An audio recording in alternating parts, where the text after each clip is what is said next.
In 2012, the people of China were gripped by fear following a horrifying case. But once the suspect was arrested, a wave of shocking truths came to light. Watch this video to find out the full story we're about to share. Hello, and welcome to KX channel. On the morning of August 30th, 2012, police in Wugong Town, Shaoyang City, Hunan Province, received an emergency report from a villager in Tuyang. A man, clearly panicked, said he and several others had just discovered two severely decomposed bodies, emitting a strong odor. The victims were his neighbors, Richard Zhang and Grace Liu, a married couple. Their deaths seemed extremely suspicious.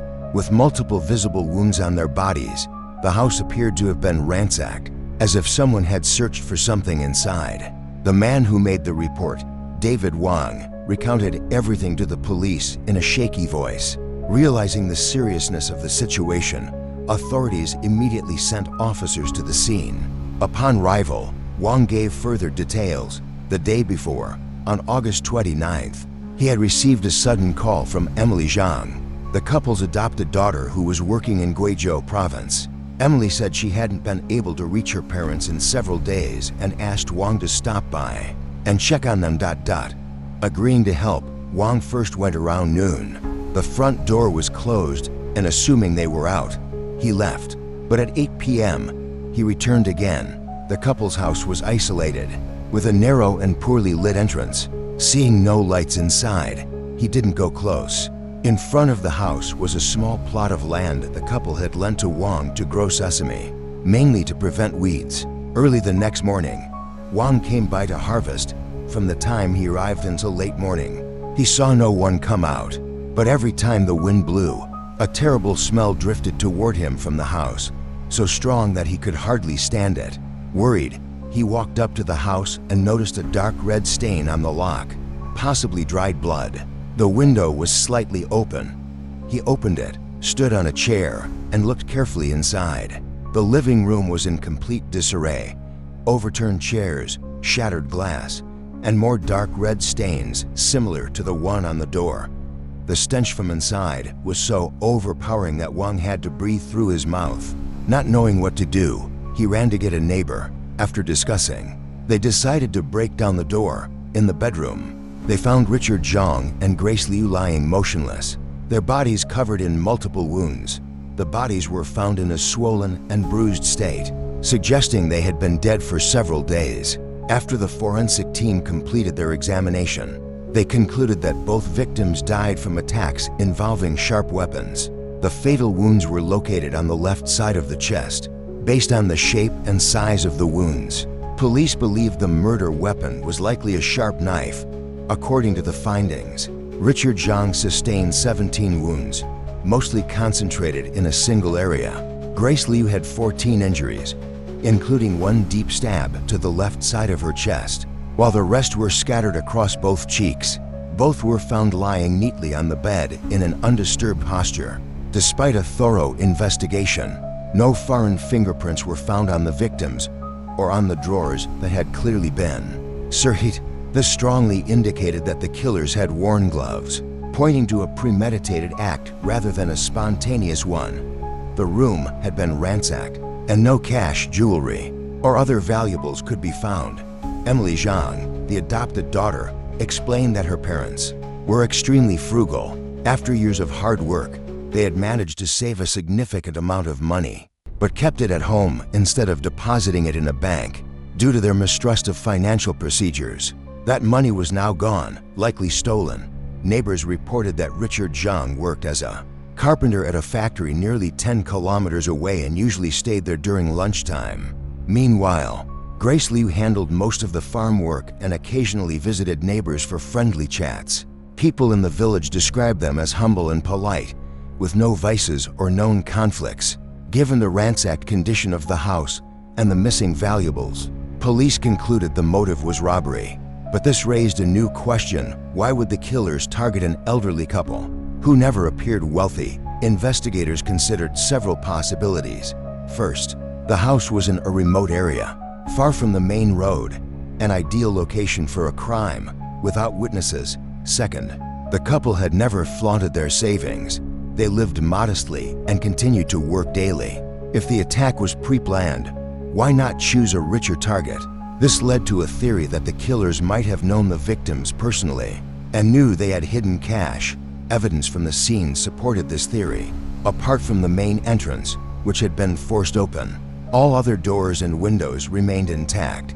While continuing to explore this possibility, police also awaited additional forensic reports. The estimated time of death for both victims was around August 21st. Forensic analysis also confirmed that the victims had been attacked with 2 different weapons. This detail led police to conclude that there were at least 2 assailants involved. The owner of the workshop where Richard Zhang worked confirmed that Zhang had gone to work as usual on August 21st and showed no unusual behavior. However, on August 22nd, a Tuesday, although he was scheduled to work, Zhang never showed up and had completely cut off contact with his colleagues. Based on this timeline and the forensic findings, investigators believe the couple was killed on the night of August 21st. Neighbors and family members confirmed that the victims owned a motorcycle, which Richard used to commute to work. A search around the house revealed that the motorcycle was missing, leading police to believe that the suspects had taken it when they fled. Along with identifying suspects with criminal records in the area, authorities also launched a manhunt to locate the missing vehicle. While police in Hunan were still actively working the case, news broke about another brutal crime in Yunnan province. Local authorities believe the motive was robbery. The details of this case were as follows.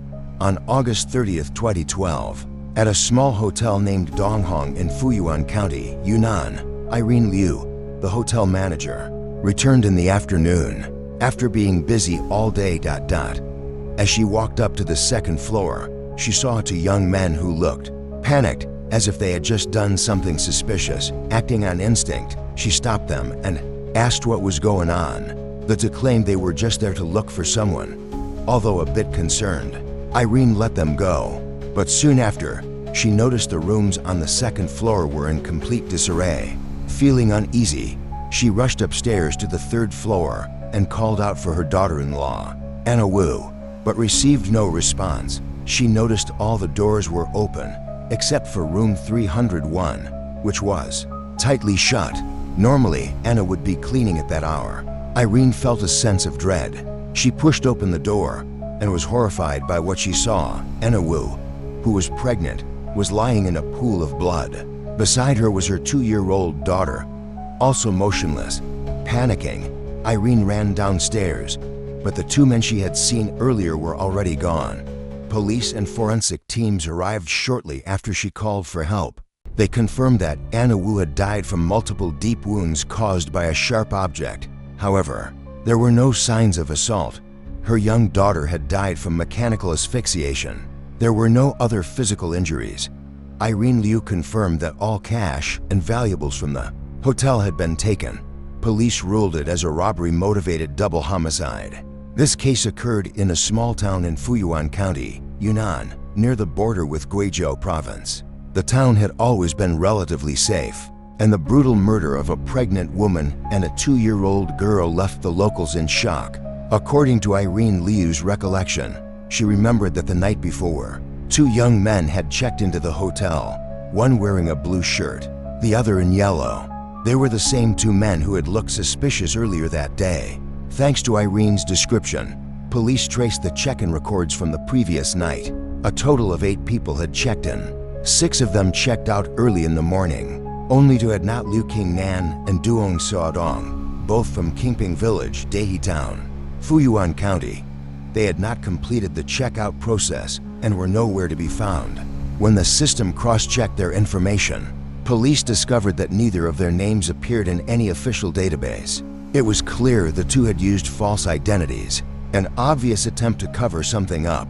Police immediately pulled surveillance footage from the hotel and nearby streets. They found the 2 suspects entering an internet cafe not far from the hotel.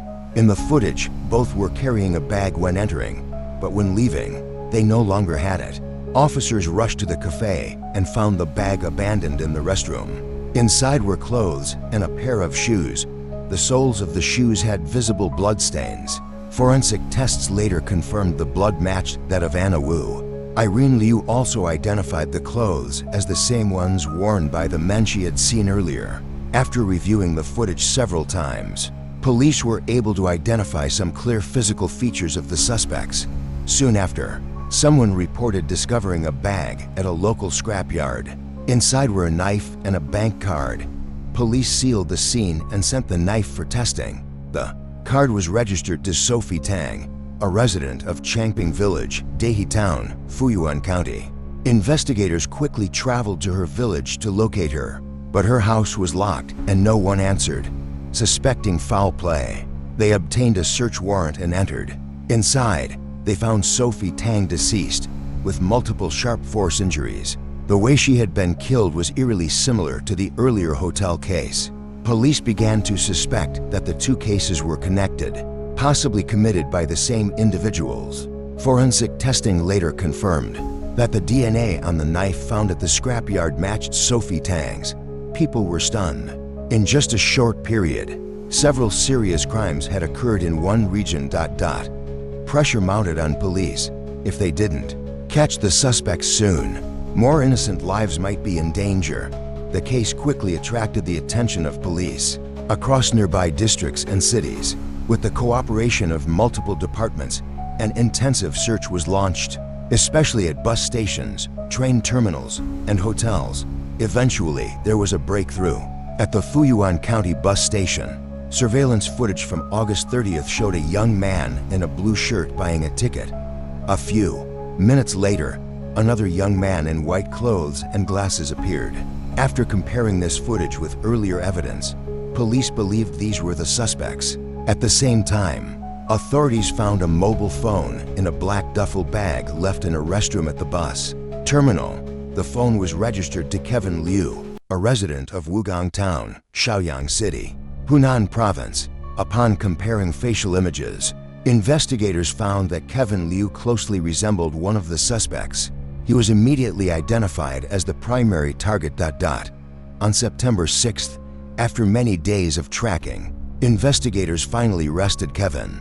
He confessed to being the main perpetrator behind the series of crimes. His accomplice, Jason Po, was also arrested shortly afterward.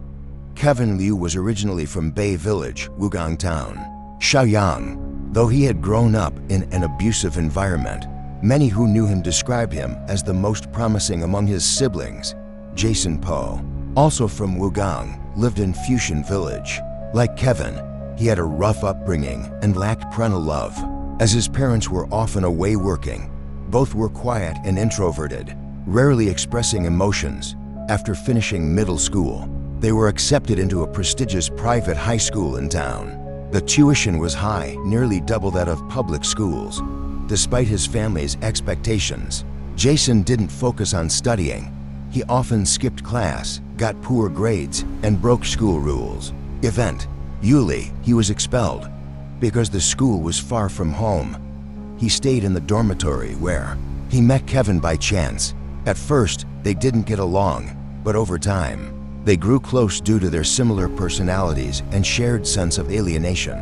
Early in the school year, Jason Po dropped out, saying he couldn't absorb anything. That same year, Kevin got into a conflict with a classmate. When the teacher intervened, he deliberately tripped her, causing injury. As a result, Kevin Liu was officially expelled. Before leaving, he wrote on the classroom wall, "A person of vision knows how to face reality." He later explained that he saw himself as someone who knew where he belonged and what he had to do. Carrying just 800 yuan in cash, Kevin wandered through various internet cafes across Shaoyang. He stayed in touch with Jason via social media and began confiding in him about everything he'd gone through. Since Jason Po dropped out of school, both he and Kevin Liu had become obsessed with the idea of doing something big, making a lot of money quickly, and proving that academic success wasn't the only path to a better life. They dreamed of becoming rich overnight, but had no concrete direction. Eventually, Jason suggested a chilling idea: they should rob and, if necessary, harm people. If they were lucky, they could become wealthy in no time. Jason said ordinary people wouldn't dare do such things, but if they could pull it off, it would prove how capable they really were. Kevin, however, hesitated. He feared this wasn't a shortcut to success, but a direct road to destruction. He questioned how to choose the right target and whether they would get caught. Kevin's uncertainty angered Jason, who snapped, "If you're too scared to act, how can you ever achieve anything? You'll be broke and weak forever. If we have no money, we're no better than beggars. Get real and start thinking." While Kevin spent his time drifting from place to place, Jason Poe had been seeing more of the outside world. He saw people driving luxury cars, wearing gold, and spending without worry, and he admired that. He was heavily influenced by crime dramas and the allure of power portrayed in them. Eventually, Jason's fantasies infected Kevin, who finally agreed to take part in a so-called big move. But their plan wasn't grand at all. It was cold and violent. One afternoon in August 2012, the two were cycling along a quiet road, hungry and broke. With no money for food, they began scouting for a potential victim. As dusk fell, they noticed that lights were on inside Richard Zhang's house. It was in an isolated spot, with few people nearby, seemingly the perfect opportunity. They carefully approached the door. It was only slightly ajar. Peeking through, they saw Richard watching TV, completely focused and unaware of their presence. Feeling confident, they pushed the door open and entered the house. Startled, Richard Zhang stood up and asked, "What are you doing here?" Without hesitation, Kevin replied, "Give us your money." Richard paused, then calmly said his family was poor. They barely had enough to live on and had no savings. Frustrated, Kevin glared at him, pulled out a knife, and shouted, "Give us the money or I'll stab you." Grace Liu, who had been washing dishes in the kitchen, heard the commotion and started shouting. Richard, trembling, reached into his pocket and handed them 3 small coins. Kevin scoffed, tossed the coins to the floor, and raised the knife to Richard's neck in a threatening manner. Richard, his voice shaking, pleaded, "We're just old people. This is all we have. Please take it and let us live. I promise I won't report you," Richard Zhang pleaded. Kevin Liu glanced around the room, then lunged forward with the knife, as if it were some twisted game. Each time he struck, Richard's desperate voice echoed in his ears. But for Kevin, it felt like a moment of triumph. As he attacked Richard, Grace Liu's screams rang out from the kitchen. Jason Poe, growing impatient, decided to take matters into his own hands. The couple's screams slowly faded. Blood began to flow. Their bodies slid to the floor. Kevin and Jason, now staring at their bloodied hands, started laughing. They imagined they had just unlocked a new world, one where they were powerful. Kevin Liu turned to Jason and said, "Search the house. We need to find their valuables." They ransed the place for over 30 minutes. Eventually, they found a cloth bag containing a bundle of cash and a faded gold necklace. Throughout the act, they had worn gloves to avoid leaving any evidence. Before leaving, they carried the 2 bodies and placed them neatly on the bed, turned off the lights, and locked the door. Kevin threw away their bicycle in a nearby pond, while Jason rode off on Richard's motorbike. Though the amount they took wasn't large, it was enough to sustain them for a short while. Their first mission felt like a perfect success, and that excited them. They decided to flee to Guangdong province to avoid police pursuit. On the morning of August 23rd, Kevin and Jason arrived in Dongguan City and rented a room in Wanjiang district. By then, most of the money from the robbery was gone. Once again, they found themselves out of options, stuck in a financial dead end. After some thought, they decided to return to the same path, their new target, the landlady Anna Wu. First, they called her and claimed the water heater in their room was broken. As soon as Anna entered the room, Kevin grabbed her from behind. She struggled and tried to scream, but her mouth was quickly covered. Kevin held a knife close while Jason tied her up. They found her bank card and asked for the PIN. Even with the knife near her neck, Anna refused to speak. Furious, Kevin stabbed her. The wound was deep, and she passed away within seconds. They still didn't get the PIN, no access to the money. Frustrated, they turned their attention to her husband, Michael Zhang, That evening, when Michael returned home, they lured him into the room using the same excuse. When he entered and saw his wife lying motionless, Michael was overwhelmed with fear. Desperate to survive, Michael Zhang quickly gave up the bank card PIN. But there was no way Kevin Liu and Jason Po would let him go that easily. Michael met the same fate. He died from multiple injuries. The room was soon filled with the stench of blood. After committing their second crime, the two began planning their next move. Staying in Guangdong was clearly too dangerous. Kevin agreed to Jason's suggestion to head to the Yunnan border. He even added that once they had money, they should cross into Vietnam. Rumor had it that drug trafficking was rampant near the border. Maybe they could make a living. There, Jason Po expressed doubt about whether such a world would welcome newcomers like them. But Kevin laughed, maybe not before, but now that we've proven ourselves, they'll respect us. Eventually, they reached Kunming, Yunnan. On the 27th, they traveled to Fuyuan County, made their way to Dahe Town, and stayed there. They walked around the town, looking for another target. That's when they noticed Sophie Tang walking alone. After secretly following her, Kevin and Jason broke into her house and threatened her with a knife, demanding her savings and the bank book password. Sophie clenched her teeth and refused to speak. Enraged, Kevin Liu used cloth and rope to suffocate her until she stopped breathing. Afterward, they searched the house but found only 90 yuan. They were deeply disappointed. On August 29th, they boarded a bus to Yingshang Town, still within Fuyuan County, and checked into a small hotel run by Anna Wu. Since they had successfully robbed their previous landlady, they now set their sights on the hotel owner. The next day, August 30th, they tricked Anna Wu, who was pregnant, into entering their room, claiming there was a problem with the water heater. Once she stepped inside, they used a fruit knife to threaten her. They took 200 yuan, around 693,000 VND, and ended her life shortly after. Her young daughter stood nearby, sobbing uncontrollably. Kevin and Jason looked at each other. They recalled an old historical drama where children would grow up to avenge their parents. This child, they feared, might do the same to eliminate the risk. They pulled the curtain and smothered her until all sounds ceased. Only when her arms dropped silently did they let go. She collapsed to the floor, eyes still wide open. For a brief moment, both men felt a chill. They feared the girl might return as a ghost. Just like in the shows, after regaining their composure, they ransacked the hotel and took all the cash they could find. But just as they hurried out, they unexpectedly ran into Anna's mother-in-law. Their dream of reaching the border and making fast money through dangerous means was now shattered. They had no choice but to escape from Yunnan, hoping to find another way to survive.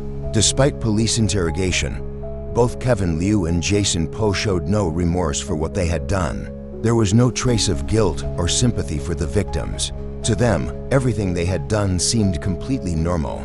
Even while on the run, Jason posted a status online: "I've taken many lives in a short time. The police are everywhere, but they still can't catch me.